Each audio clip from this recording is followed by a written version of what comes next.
So we talked about what was really going on when you feel out of your depth in your business, or like an imposter or a fraud, even though you know you're capable. And we explored how those feelings often aren't about your actual ability, and they're more often about your nervous system flagging something as unfamiliar or new or risky. And today we're building on that, because now that you can understand why those feelings might be coming up for you, the next step is learning how to work with them, what to do about them. So this episode's going to be a bit more of a practical one, which I've not done for a while. So it seems even more fitting, really, to start doing practical episodes, as well as always talking about where all our stuff comes from, if you like. And this episode is focusing on the sort of second phase of the approach that I use, the unlock method. And the first phase is the understanding, the U in unlock. And the N is the second phase, which is all about noticing and changing automatic patterns. So we start unpicking those thoughts and those behaviours that are happening in the here and now that might be inadvertently feeding that doubt, that imposter syndrome, that feeling of being out of your depth.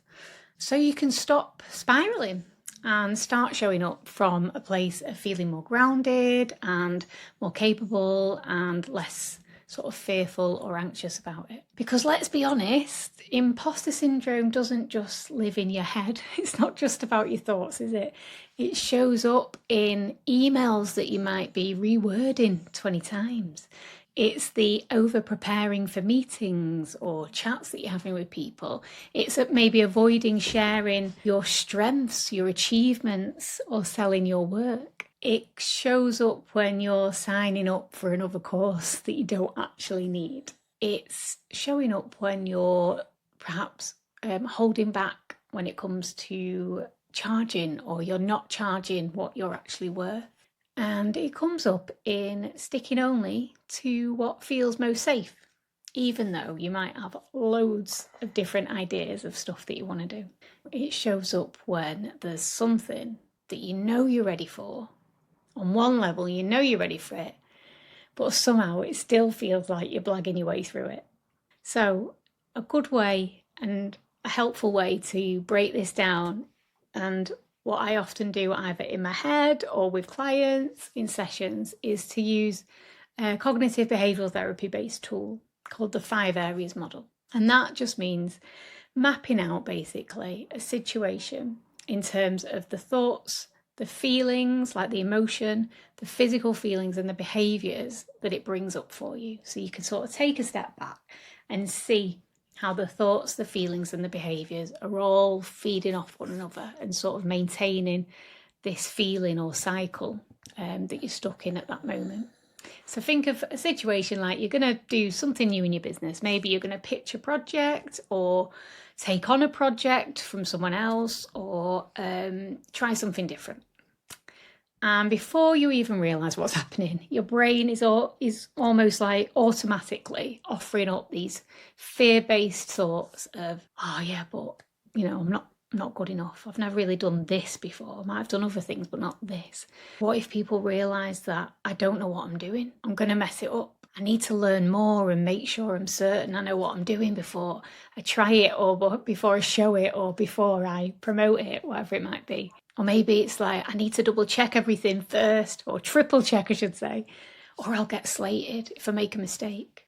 If I make a mistake, they'll think I'm not credible, or they'll see that I don't know what I'm talking about. And those thoughts feel true a lot of the time, but they're actually often internalised beliefs shaped by past experiences. They're not facts, they're opinions seen through the lens of however you view yourself, other people, or the world generally. We all see the world through our own unique lens, which is dependent on loads of different things, but like past experiences, conditioning, society, culture, religion, school days, like different environments we've been in, attachment, all sorts of things. And, like I say, it forms this sort of lens through which we see the world, because it takes into account everything we've learned along the way and the rules that people have sort of taught us that we should or shouldn't live by, and, how people have treated us or what they've shown us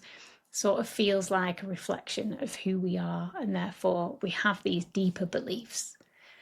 So when you are in a situation of trying something new, you are not perhaps seeing it fully as it is, but you are seeing it through a certain lens, like certain biases that we all have in our own unique way. And that's why it's so helpful to do the first phase of the approach that I do with people, which is understanding like what's going on at a deeper level for you. So you can start taking a step back, and then your thoughts make more sense. They're not irrational. A lot of the time, they're remembered. And then we move on to like the emotions that these things are triggering, these thoughts are triggering. So, anxiety, shame, dread, fear, worry, whatever it might be, like feeling frozen or sick is more of a physical thing, really. But it might be an emotion that you find hard to put into words, but it's more a feeling of like, I just want to disappear. I don't want to do this. Resistance. And so it makes sense, doesn't it, that you're then going to be sort of influenced by that in terms of what you decide to do or not do to try and reduce these feelings or try and get rid of these thoughts. So you might avoid doing whatever it is that's triggered these thoughts and feelings in the first place. You might over prepare or endlessly tweak something, spend far too much time on it than you actually need. You might procrastinate or postpone.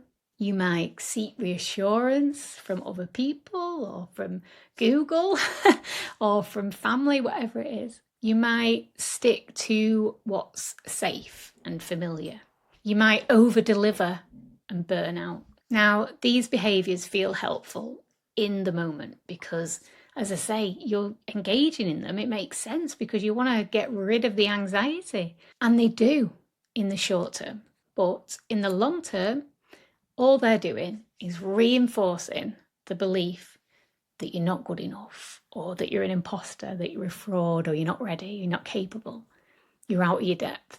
Your brain sort of takes in what you're doing, how you're responding, and thinks, see, you avoided it, or you're over-prepared. It must be risky. I must look out for more threat with this. And it just reinforces it. And then obviously with all this is the physical stuff as well. The tight chest, the racing heart, the tense jaw, tightness in the shoulders, feeling exhausted, because your nervous system responds even more like it's facing real danger then. And suddenly it feels true that you're not safe doing this, that you don't know enough, that you are an imposter, you're going to be found out. And then, anxiety skews your perspective. You overestimate how badly it could go, as we all do when we're anxious. And you'll underestimate how well you can cope. So, what can we do about it? Let's walk through how to notice and start changing this pattern. Because the first step within this phase is noticing the pattern in the first place, like increase your awareness of it and how it's showing up for you, because it can show up so many different, like subtle and not so subtle ways. But when you feel like an imposter, get curious and ask yourself, or maybe even note it down even better, what was the situation? What thoughts came up?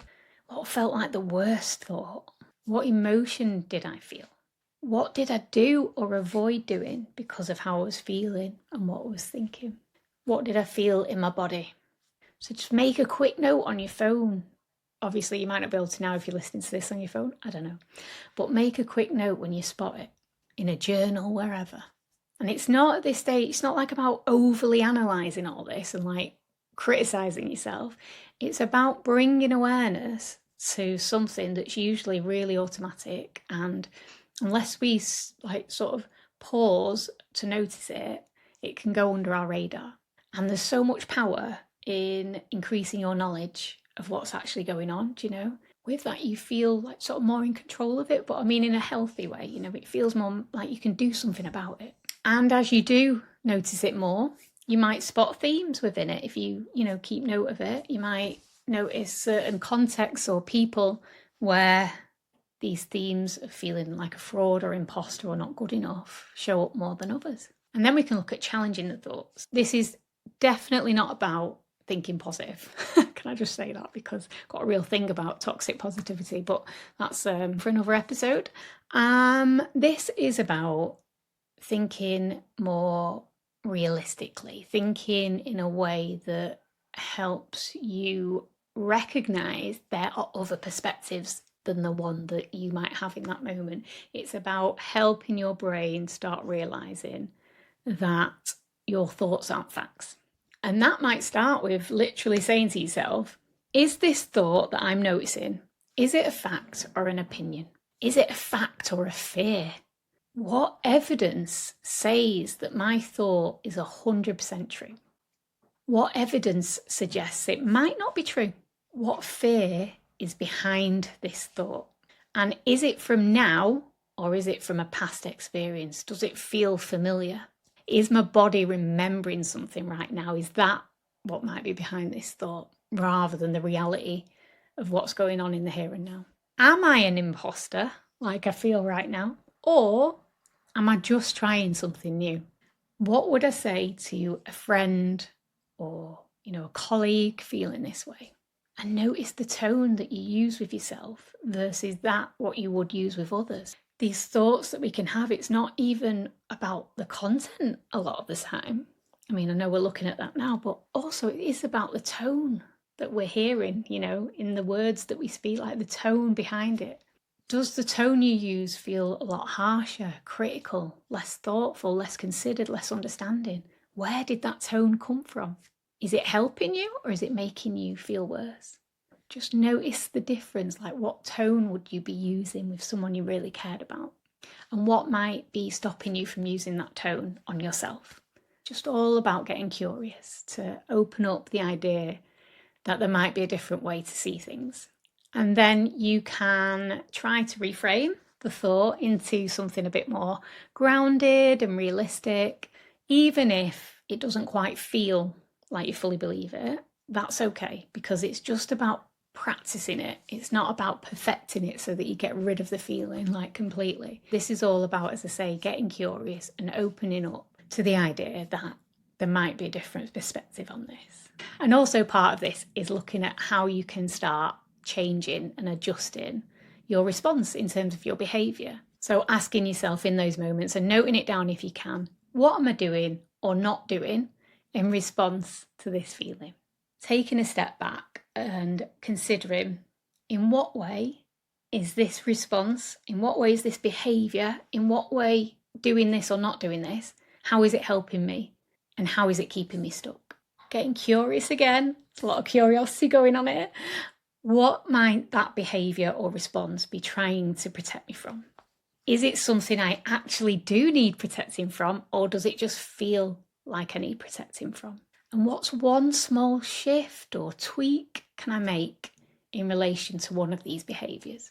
So it might be completing something without needing 3 rounds of feedback from 3 different people. It might be speaking up even with a shaky voice.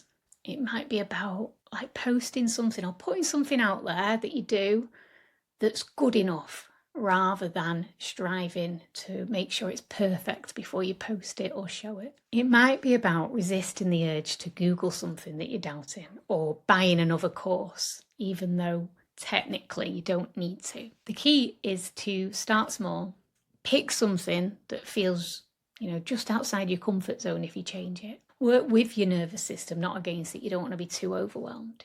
The aim is really to create some new evidence that you can use to show yourself that those thoughts that you're having directing at yourself might not actually be true.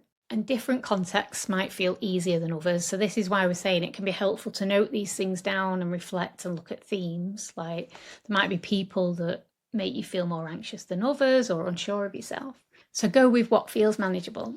And every time you're taking a different action, whatever the difference is, you are starting to weaken the association that's been built up over the years. You're starting to rewire your brain. You're creating that new evidence that can show you that you can show up even when you are doubting yourself. that you are safer than you think, that this is just a fear and not a fact, that you're already credible without overworking to prove it. Instead of reinforcing the belief that you're an imposter, you're showing yourself, I might just know enough here. You might already be enough.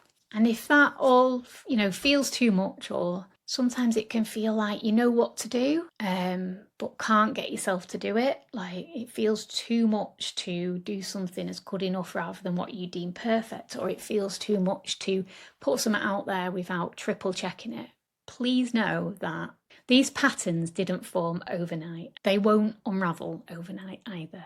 And remember, the more you practice, though, the more you practice noticing, getting curious, gently disrupting them, the less power they're going to hold. Even if it doesn't feel like change, you are changing something. And that's how real confidence grows as well, not from being perfect and powering through and, making your nervous system feel even more overwhelmed, but from showing up in a way that works with your nervous system, even when you feel unsure, in a way that feels like it's not too unsafe and it's going to reassure your body that you don't need that protection that the imposter syndrome is trying to give you. So why not give it a go?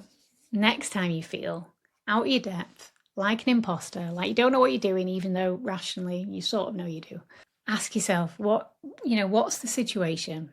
What thoughts am I noticing? How do I feel? What am I doing or not doing because of it? What do I notice in my body? Remember to get curious and ask yourself, what small change could I try in either how I think or how I act? You're already credible.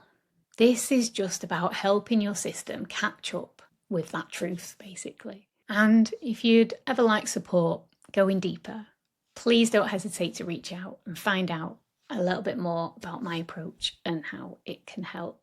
Because sometimes the root of imposter syndrome runs a lot deeper than we first might realise. And it's okay to need help unravelling it, Sometimes we just need to get to that root and get it out. And I would love to support you with that. I hope that's helped. I'd love to know how you get on if you do try these things. And yeah, feel free to, as always, reach out to me on Instagram, Charlotte_Bailey_therapies. And I'll see you next time.